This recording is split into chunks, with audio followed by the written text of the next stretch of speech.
Hello dear students, welcome to the online classes of Sardar Vallabhbhai Patel English Medium School Yaval. I am Kamini Bonde. Today we are going to learn Standard 4, Subject EVS 1, Lesson number 10, Clothes, Part 5. Try this. ये करके देखना है. Study the pictures. Observe the differences in the different types of clothes.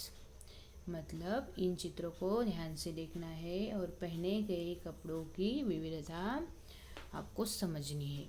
You will see people wearing this types of clothes in your own locality और when you go out of town. मतलब अपने परिसर अथवा किसी दूर वाले क्षेत्र में जाने पर विभिन्न प्रकार के वस्त्र तथा परिधान पहनने वाले लोग दिखाई देते हैं. Meet this people. उनके वस्त्रों के संबंध में हमें जानकारी प्राप्त करनी है. Obtain information about their clothes and write it in your notebook. और वह जानकारी अपनी कॉपी में लिखनी है आपको. Okay. Next, do they wear such clothes all year round. Are any changes made depending on the weather. Are any changes made during festivals and other celebrations. मतलब क्या जलवायु के अनुसार वे पूरे वर्ष भर इसी प्रकार के वस्त्र पहनते हैं. क्या जलवायु के अनुसार उनमें परिवर्तन किया जाता है या पर्वों तथा उत्सव के अवसर पर क्या इनमें कोई परिवर्तन किया जाता है. इसे आपको समझ लेना है. Okay.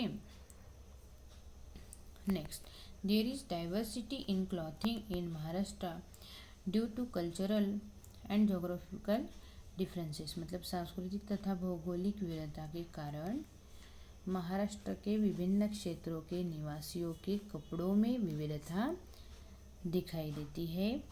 Considering the climate, people in Maharashtra mainly wear cotton clothes. मतलब जलवायु के अनुसार, मतलब क्लाइमेट. ओके. क्लाइमेट के अनुसार विचार से महाराष्ट्र में मुख्यतः सूती कपड़ों का उपयोग किया जाता है.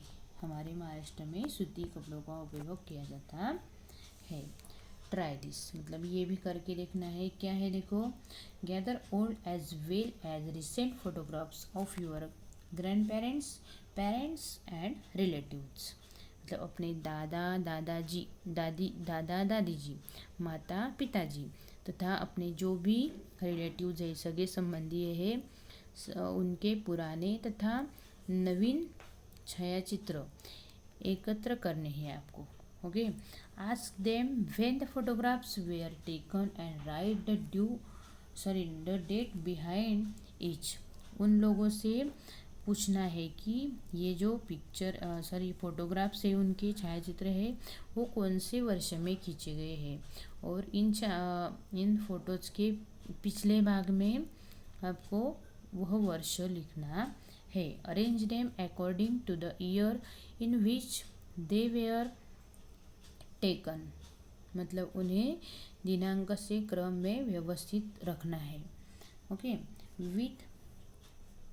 With the help of the pictures observe how to the style of clothing has change.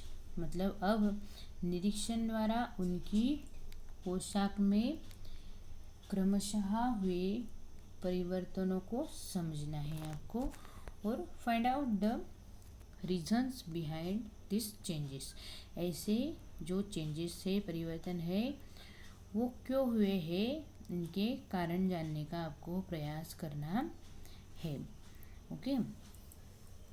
ऐसा ये हमारा लेसन था क्लॉथ्स. आया समझ में आपको. ओके. देखो. Thank you dear students. Please like and subscribe our channels.